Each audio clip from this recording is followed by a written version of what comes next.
Halo minasan. Jadi, aku mau ngelanjutin cerita anime Suoto Tsurugi no Historia, yang dimana pada episode sebelumnya Will dan teman-teman telah bertarung mati-matian melawan monster tingkat atas penghuni lantai 25, yaitu Evil Granduk. Tapi dikarenakan monster itu sangat kuat, Will dan teman-temannya pun sampai kewalahan. Bahkan setelah diserang oleh jurus pemungkas milik Shion pun tetap tidak berhasil. Tapi secara tiba-tiba Will menemukan kekuatan baru miliknya. Dia bisa menggabungkan pedang dan sihir, dan kekuatan inilah yang disebut dengan Wish. Pada akhirnya monster ini berhasil dikalahkan berkat kekuatan baru milik Will. Oke, kita lanjut ke episode berikutnya. Sebelum itu jangan lupa like, comment, subscribe ya guys, jika kalian suka dengan channel ini. Oke, gaskeun.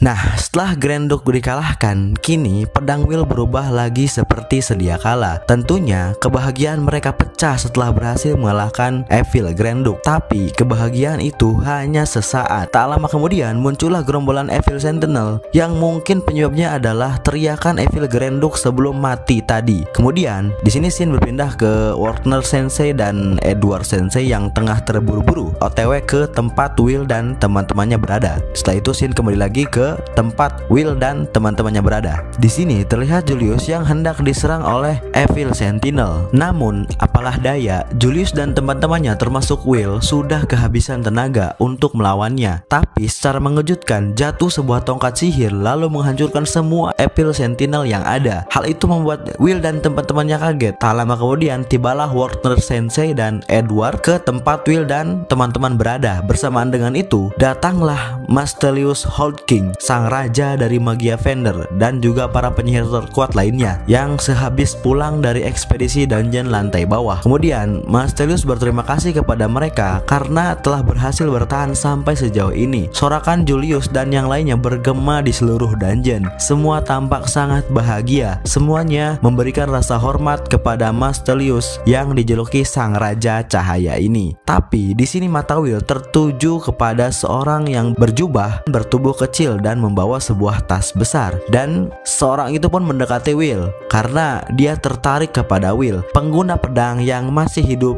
sampai sejauh ini. Kemudian dia menanyakan nama Will, begitupun sebaliknya dengan Will, dan terungkap orang itu bernama Finn. Di tempat lain diperlihatkan Marze dan si kepala buntung itu berhasil mengambil sebuah pedang misterius, dan mungkin pedang itu akan sangat berpengaruh di dunia sihir nanti, atau mungkin pedang itulah yang bisa menghancurkan langit palsu. Kemudian scene berpindah ke akademi. Di sini pelatihan gabungan dihentikan dikarenakan ada kejadian yang tidak biasa terjadi di dungeon beberapa hari lalu. Kemudian di sini juga terlihat poster buronan si Marze dan kepala buntung itu telah tersebar kemana-mana. Namun tidak ada info lebih lanjut dari buronan tersebut. Di sini akademi akan segera memulai ujian terakhir atau ujian kelulusan. Disinilah penentuan terakhir seorang siswa untuk bisa lanjut ke menara. Tapi secara mengejutkan, Will, si anak tak berbakat, mendapat nilai sempurna di seluruh mata pelajaran. Will selalu bekerja keras di setiap ujian karena dia telah berjanji kepada Elfie bahwa dia pasti akan sampai ke menara. Kemudian diperlihatkan Will yang tengah belajar ditemani Colette. Berkat kegigihannya, kini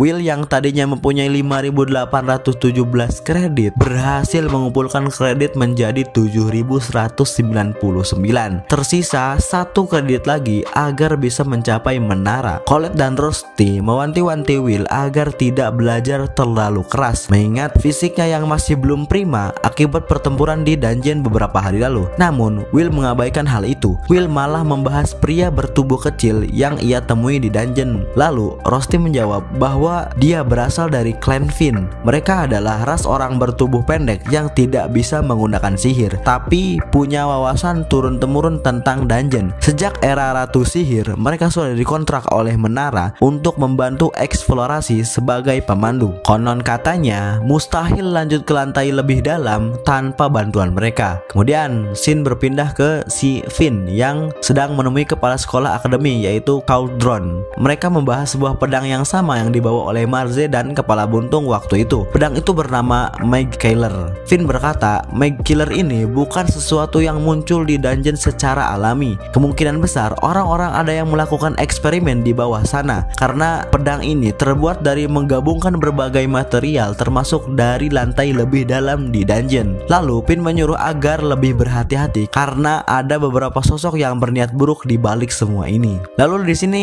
Finn membahas tentang Will, seorang yang tidak bisa menggunakan sihir sama seperti ras mereka. Dia bilang bahwa tongkat ada di bawah pengawasan akademi, tapi pedang harus berada di bawah pengawasan klan Finn. Kemudian Cloudron menjawab bahwa Will adalah murid dari akademi. Ditambah Will sangat terobsesi dengan tongkat, bahkan dia bertekad ingin menjadi Magia Vendor dan ingin memanjat menara. Mendengar hal itu, Finn pun mengizinkan akademi untuk mengawasi Will, tapi mulai dari sekarang Finn juga akan ikut campur. Finn berkata semua ini demi menghadapi surga. Kemudian scene beralih lagi ke akademi. Tentunya di balik kesuksesan Will pasti ada saja orang yang merasa benci di balik itu, dan orangnya adalah Edward. Mirisnya, ujian terakhir ini yang dimana Will hanya perlu satu lagi kredit untuk bisa mencapai menara, malah diuji oleh Edward Sensei ini. Di sini Edward memberikan hanya satu pertanyaan, yaitu harus menunjukkan apa yang telah dipelajari di akademi selama 6 tahun ini. Dengan kata lain, secara tidak langsung Edward menanyakan apa itu sihir. Tentunya semua siswa tidak keberatan akan hal itu, tapi tidak dengan Will. Dia berpikir bahwa semua yang telah dia pelajari berakhir sia-sia. Dia tidak bisa menjawab apa-apa, tapi dia tidak menyerah. Dia berusaha menjawab apa itu sihir sesuai apa yang dia tahu. Kemudian setelah ujian selesai, Warner masuk ke dalam ruangan Edward. Sambil marah-marah, Warner bertanya kenapa dia memberikan pertanyaan hanya untuk menjatuhkan satu murid saja. Sebagai profesor, bagaimana bisa Edward sekonyol itu? Begitu kata Warner. Tapi Edward membantah. Dia berkata bahwa Warner dan kepala sekolah lah yang konyol. Dia mengira bahwa pengguna pedang tidak akan pernah bisa mencapai pangkat Magia Vendor, dan pada akhirnya Will Sherwood dinyatakan gagal dalam kualifikasi